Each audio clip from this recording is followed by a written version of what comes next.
Hello friends, welcome to Golden Career. RRB PO interview के part 22 में आज हम बहुत ही इंपॉर्टेंट टॉपिक देखेंगे। ये वीडियो जो भी हमारे इंटरव्यू क्लास के मेंबर्स हैं पूरा जरूर अच्छे से देखना, क्योंकि इसमें हम बात करेंगे मॉनेटरी पॉलिसी के बारे में, इसमें कौन से मेंबर्स होते हैं एंड मॉनेटरी पॉलिसी के थ्रू उनके टूल्स का यूज़ करते हुए किस तरह से रिजर्व बैंक ऑफ इंडिया महंगाई को कंट्रोल करता है। तो इसमें ये भी पता चलेगा कि रेपो रेट क्या है, रिवर्स रेपो रेट क्या है, CRR, SLR, bank rate, MSF, सारी चीज़ें आपकी इसी वीडियो में कवर होंगी।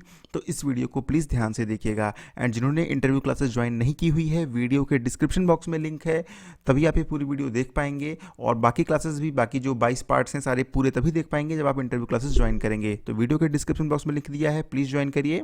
एंड अगर कोई दिक्कत आ रही है लॉगिन करने में तो मेल करिए इंटरव्यू INTERVEIW interview@goldencarier.co.in पर। चलिए अब हम देखते हैं मॉनेटरी पॉलिसी के बारे में।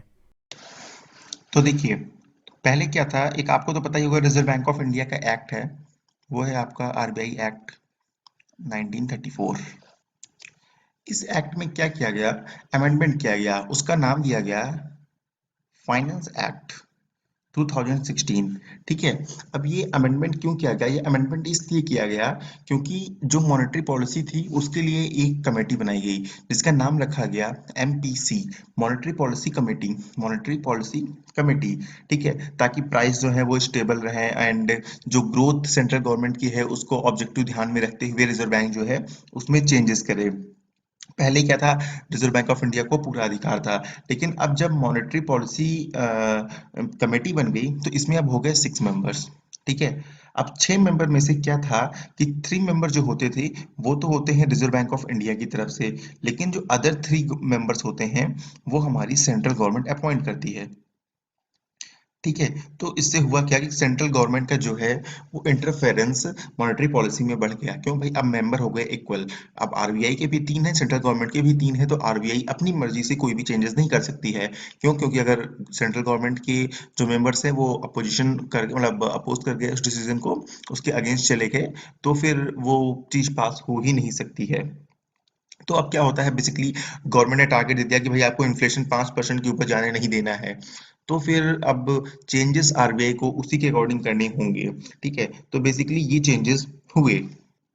तो गवर्नमेंट ऑफ इंडिया क्या करती है, जो इन्फ्लेशन का टारगेट देती है महंगाई का, वो फिलहाल 31 मार्च 2021 तक के लिए दे दिया गया है। कब तक के लिए? 31 मार्च 2021 तक के लिए बोला गया है कि महंगाई जो है वो 4% के आसपास रहनी चाहिए। एंड जो अपर टॉलरेंस लेवल है वो रखे गए हैं 2% एंड 6%। मतलब 2% से कम नहीं होनी चाहिए, 6% से ज्यादा नहीं जानी चाहिए। तो अब रिजर्व बैंक ऑफ इंडिया क्या करता है कि इन्हीं को ध्यान में रखते हुए चीजों में चेंजेस करता है। अब कैसे reserve Bank of India control करता है, तो वो कंट्रोल करता है मॉनेटरी पॉलिसी टूल्स की सहायता से या मॉनेटरी पॉलिसी इंस्ट्रूमेंट की सहायता से। अब वो इंस्ट्रूमेंट्स कौन कौन से होते हैं आपके सामने लिखे हुए हैं, इनके थ्रू कैसे कंट्रोल होता है ये मैं आपको बताऊंगा। एक होता है repo rate, reverse repo rate, CRR, SLR, bank rate, MSF. ठीक है। सीआरआर होता है कैश रिजर्व रेशियो, एसएलआर होता है स्टैट्यूटरी लिक्विडिटी रेशियो, एमएसएफ होता है मार्जिनल स्टैंडिंग फैसिलिटी रेट। ठीक है। तो ये सब रेट्स होते हैं, यही होते हैं मॉनेटरी पॉलिसी इंस्ट्रूमेंट्स या मॉनेटरी पॉलिसी के टूल्स। देखिए, रेपो रेट वो रेट होता है जिस रेट से जितनी भी बैंक्स हैं इंडिया में, ठीक है, वो रिजर्व बैंक ऑफ इंडिया से लोन लेती हैं। ठीक है। Banks reserve Bank of India से जिस रेट से लोन लेती हैं वो हो गया रेपो रेट। लेकिन ये जो लोन होता है ये शॉर्ट टर्म के लिए होता है। ठीक है। 1 डे, 2 डे, 15 डे। ठीक है। बैंक को भाई कोई इमीडिएट नीड है, 15 दिन के लिए रिजर्व बैंक ऑफ इंडिया से लोन चाहिए, तो रिजर्व बैंक ऑफ इंडिया कहता है ठीक है, आप रेपो रेट जितना भी डिसाइडेड है उस पर आप लोन ले लीजिए हमसे। एंड लोन लेने के बाद जो है बैंक्स अपनी नीड्स पूरी कर लेती हैं। एंड जो ये लोन होता है ये कोलेटरल बेस्ड जो है लोन होता है। मतलब इसके लिए कुछ सिक्योरिटीज जो है बैंक को रिजर्व बैंक ऑफ इंडिया के पास रखनी पड़ती हैं। वो मे बी बॉन्ड्स हो गए, वो मे बी गवर्नमेंट सिक्योरिटीज होगी। मतलब बेसिकली आपको कोलेटरल फ्री लोन नहीं मिलेगा, आपको कुछ ना कुछ वहां पर गिरवी रखना होगा, as a collateral Reserve Bank of India के पास रखना होगा। अब रिवर्स रेपो रेट क्या होता है, देखिए कोई भी रेट पे नहीं बता रहा हूँ इस समय कितना चल रहा है। क्यों? क्योंकि वीडियो लोग फ्यूचर में भी देखते हैं, अभी आईबीपीएस पीओ इंटरव्यू के टाइम भी लोग देखेंगे। ठीक है। तो उससे क्या होता है कि रेट हर बार चेंज होते रहते हैं, तो रेट आप लोग खुद देख लीजिएगा, लास्ट में मैं एक वीडियो बना दूंगा एक दिन पहले कि कौन सा रेट कितना चल रहा है। अब रिवर्स रेपो रेट की बात करें तो ये वो रेट है कि जिस रेट से reserve Bank of India bank से लोन लेता है, ठीक है। अब भाई आरबीआई को पैसे की जरूरत पड़ गई, आरबीआई के पास फंड की कमी है, अब उसको कुछ पैसा चाहिए, तो रिजर्व बैंक ऑफ इंडिया जितना भी रिवर्स रेपो रेट है उस रेट पर बैंक से लोन ले सकता है। अब bank reserve Bank of India को लोन क्यों देती है? वो इसलिए देती हैं क्योंकि भाई सेफ है, रिकवरी आनी पक्की है, पैसा मारा नहीं जाएगा। ऐसा तो है नहीं कि कॉर्पोरेट सेक्टर को दे दिया या किसी और को दे दिया, रिकवरी आए ना आए, ऐसा कुछ नहीं होता है। रिजर्व बैंक ऑफ इंडिया से इंटरेस्ट भी मिल रहा है एंड 100% सेफ है कि आपको वापस तो पैसा मिलना ही मिलना है।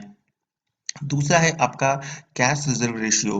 कैश रिजर्व रेशियो क्या होता है कि बैंक का जितना भी एनडीटीएल होता है, ठीक है। एनडीटीएल क्या होता है? Net demand and time liability, ठीक है। मतलब किसी भी समय पर बैंक की कितनी डिमांड एंड टाइम लायबिलिटी है। डिमांड एंड टाइम लायबिलिटी मतलब डिमांड लायबिलिटी क्या होती है? जितना भी पैसा आपके सेविंग अकाउंट करंट अकाउंट में होता है वो हो गई डिमांड लायबिलिटी। क्यों? भाई आप हाथों हाथ गए कि ऐसा है भैया मेरे सेविंग में पड़ा हुआ 1 लाख रुपए, तुरंत का तुरंत मुझको दे दो। आप बैंक में जाके ऐसे ही बोलते हो, वो लोग ऐसे बोलते हैं, सच बात है। वो आएगा ऐसा, तुरंत मेरा खाता बंद करो, तुरंत मेरे 1 लाख रुपए दो, मुझे तुम्हारे बैंक में अकाउंट ही नहीं रखना है। ये होती है नेट डिमांड लायबिलिटी। भाई आदमी तुरंत आया, तुरंत डिमांड होगी, तुरंत उसको पैसा देना है। टाइम लायबिलिटी में क्या हो गया? आपका फिक्स डिपॉजिट। आपको पता होता है कि भाई इसने 1 साल के लिए फिक्स डिपॉजिट किया है, तो यूजुअली अब 1 साल बाद ही आएगा ये पैसा मांगने, इसके पहले नहीं आएगा, वरना उसको नुकसान ही होगा। वो क्यों आएगा? बहुत कम ही लोग आते हैं। तो जितना भी फिक्स डिपॉजिट है, जितना भी रिकरिंग डिपॉजिट है, प्लस जितना भी सेविंग अकाउंट